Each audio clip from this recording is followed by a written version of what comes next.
Hello, welcome back to another video.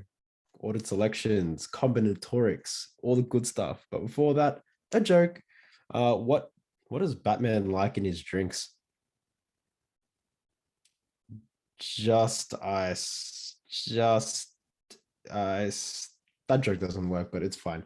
Whatever. Okay. Justice. Just ice. Ha ha ha ha ha. Okay. Um, Looking at ordered selections with identical elements. Okay, so again, it's a little bit of an extension on what we're doing with these rearrangements. And so before I really get into it, I'm going to give you guys a question. So once you get this, pause it. Okay, how many ways can you rearrange the letters of confessors? Okay, off you go. Pause it right now. You should be pausing.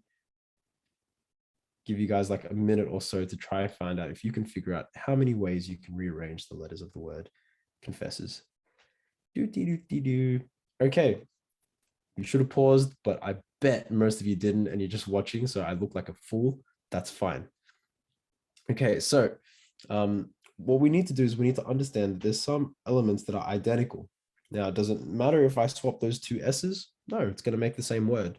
It doesn't matter if I swap these two S's. It's going to make the same word. It doesn't matter if I swap those two E's. It's going to make the same word. So what we kind of need to do is we need to pick out the identical elements. So in this case, there's three S's, 3 times S. There's 2 lots of E's. Anything else that repeats? Not really. Those are the only ones.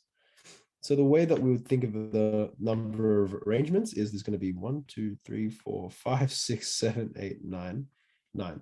So the number of arrangements is still going to be 9 factorial, but what we're going to do is we're going to divide out, I guess, all the similar identical elements and their rearrangements.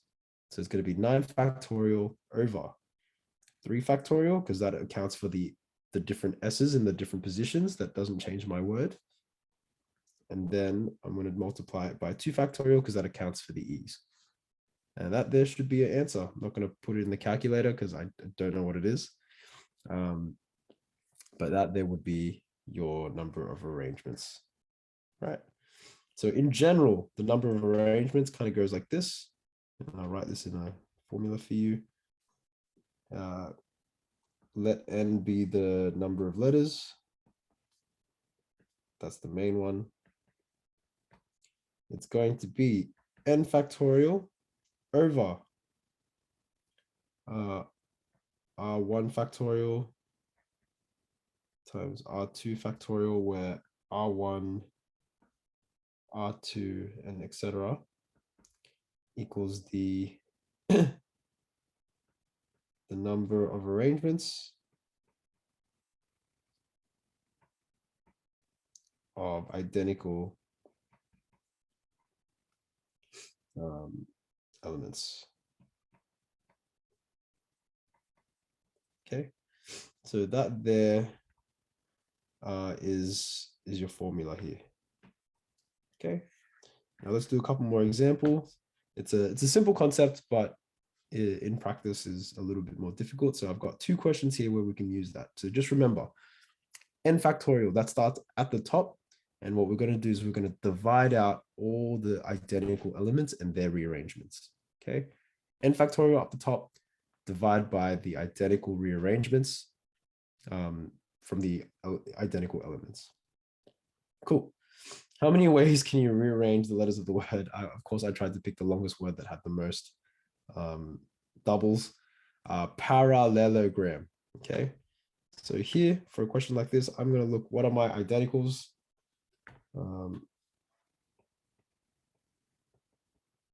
Right, now write this down just to make sure I don't miss anything. There's A times 3. There's L times 3. What else? There's R times 2. Anything else that doubles up? 1E, 1P, 1M, 1G. Yeah, that's it. So, in other words, the number of arrangements in this case, or permutations, is going to be n factorial. So 1, 2, 3, 4, 5, 6, 7, 8, 9, 10, 11, 12, 13. big word, it's going to be 13 factorial, but we're going to divide out all my identicals. So 3 factorial times 3 factorial times 2 factorial. And that there would be a number of arrangements, right? 3 factorial for the A, 3 factorial for the L, 2 factorial for the R. Okay, cool. Now let's try this one. Okay, slightly different. Now, when it's words and letters, it tends to be a little bit easier. If it's just something like this, okay, so technically, if 6 boys and 8 girls stand in a line, how many patterns of boys and girls can be made? Okay, so what makes this one slightly different or slightly trickier is that I'm not dealing with letters anymore. So let's think of it this way. How many total people are there in total? That's a funny way to put the question.